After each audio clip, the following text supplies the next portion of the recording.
Meron nagpa-PMS sa amin mga boss. CF Moto NK250. Ayan, so ongoing pa yung mekaniko namin dito, si JJ.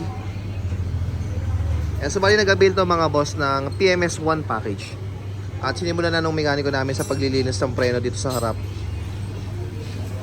Tapos dito sa may likod.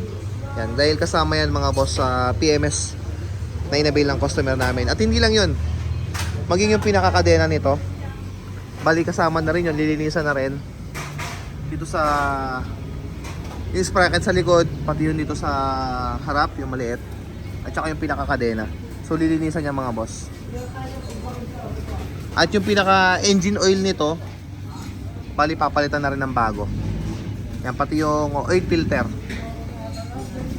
Tapos yung pinaka air filter naman ito, lilinisan ng mekaniko namin, pati yung pinaka airbox. So kasama na rin yan. Tsaka yung coolant, i-check din ng mekaniko namin yung coolant, pati yung mga wirings niya. Bali i-check na rin ng mekaniko namin. Tapos yun, diagnose. Yan, i-diagnose to ng mekaniko namin after i-PMS.